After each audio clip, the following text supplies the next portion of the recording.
Welcome back to my YouTube channel. Good morning, good afternoon, good evening, anytime you come across this update. Guys, we bring you guys another update. Guys, remember yesterday information got to us that DELE FAROTIMI was granted bail, but come to realize that the court denied him the bail. So guys, the question is that why should a senior colleague as a senior lawyer would be treated this way?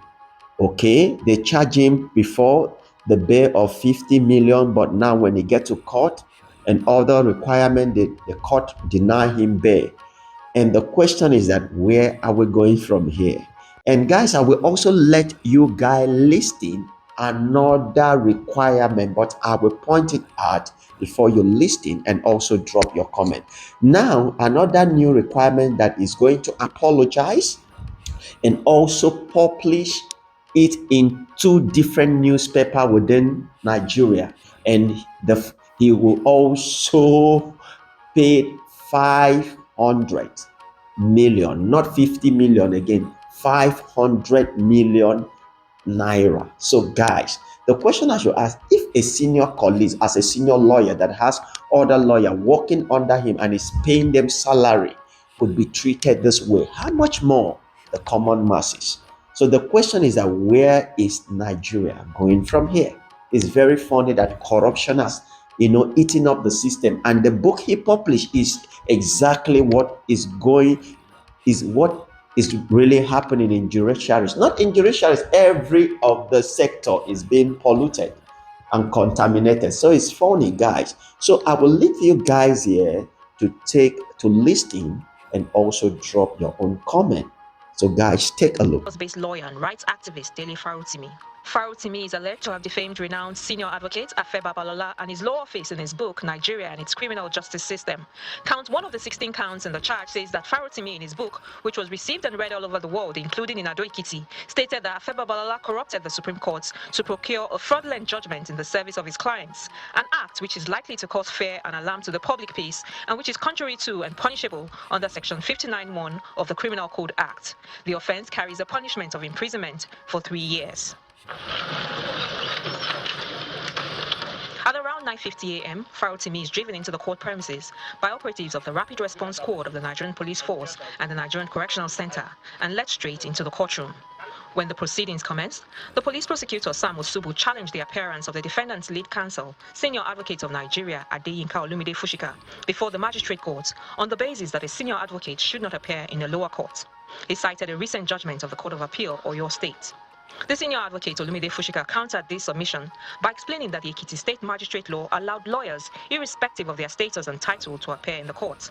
He asked the court to reject the arguments of the prosecution, noting that the appeal court decision cited might not have put into consideration all magistrate court laws across the country. After listening to both lawyers, Magistrate Abayomi Adeosun decided to step down his ruling on the matter, as he would need to read and consider the judgment cited by the prosecutor. The magistrate also directed the senior advocate to step down, pending his ruling. This paved the way for another member of the defense team, Mr. Taiwo Adedeji, to step in and continue the case on behalf of the defendant. Next was the charge. The original charge was amended, and the new charge was read to the defendant. And thereafter, the application for bail was argued. So, and the ruling I got to 28th of December. Outside the courtroom, it was a war of words between supporters of both parties.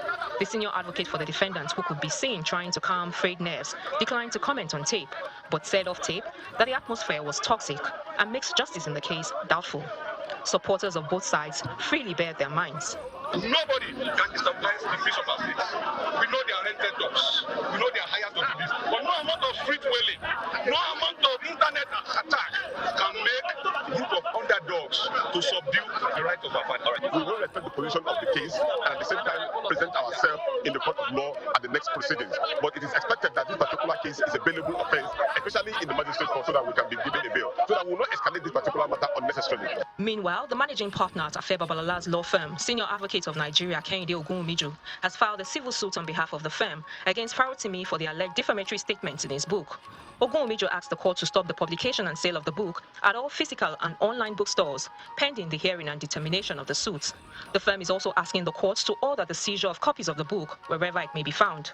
The firm also demanded an apology from Farotimi in 2 national newspapers, as well as damages in the sum of 500 million naira. So, guys, you have heard the question I should ask: what damages? When the fellow colleagues who are in the system exposes the truth, so the truth is the damages.